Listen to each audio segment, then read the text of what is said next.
Well, if we make the hard pivot now to Christmas, I know there's a lot of family disputes often going at this time of the year, but the Nats seemed to get in a bit early. Keith Pitt, when he announced he was quitting at the end of last week, he took a pretty big whack at you, I thought. He says, David, you've been too obedient to the demands of the Liberals. Have you been?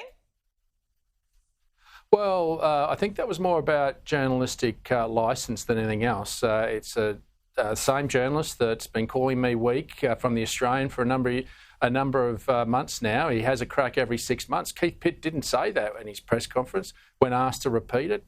I think it was a bit of journalistic licence, but I stand by my record as leader of the Nationals. Despite this journalist thinking that I'm weak, I'm the one that led the nation in the no vote. When there was only 30% of Australians that supported the no, I led a party that came out before everybody else, 6 months before the Liberal Party. We helped the Liberal Party get to that position. On nuclear energy, the first thing that I did when I became leader was write to the Anthony Albanese and say, let's have a national energy summit and put nuclear on the table. The Nationals have believed that for a long time, but I'm the first leader that's been able to get the coalition to sign up to it. And on divestiture, the one thing that everyone said the Liberals would never sign up to, well, I'm the first leader after people have been here for 15, 20 years been talking about it. I've done it. So I'm very comfortable with the team that I've led.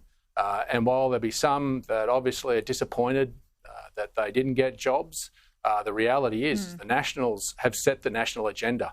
And if you want to understand that, after he resigned the other day, David, did you speak to him, and was he aware that he wasn't going to be able to return into the shadow cabinet? Is that part of why he decided ultimately to go? Well, obviously, when you look at the performance of the National Party that has set the national agenda for the last 2.5 years, that have had the courage of our conviction, the team and the front bench that I lead are ones that have been part of that along with our party room. It's not about any individual in our party. The primacy of our party. Well, he wasn't going to be able to come back. Is that what you're telling me? Well, where's a space when you've got a party that's outperforming the other major political parties? Where's a space going to be created?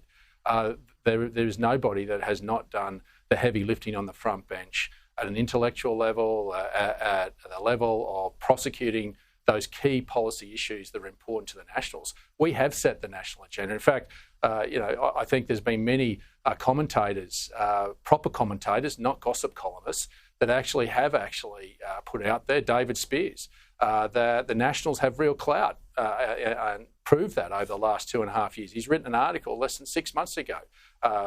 Also from the Sun Herald, James Morrow put an article saying if you want to look at coalition policy, see what the National Party's policy is today. It'll be coalition policy in 18 months. So I put my record as leader, but it's not my record. It's our record as a national party. It's not about an individual. My legacy will only be as good as the party that I'm leading now, but the one that I leave behind in living up to the values and principles. And we've set that agenda more than any other political party. And I'm proud to say that I can work with Peter Dutton, who's had the courage to take the Nationals' hand and lead with us, eventually on the Voice and on nuclear and on divestiture powers, on supermarkets.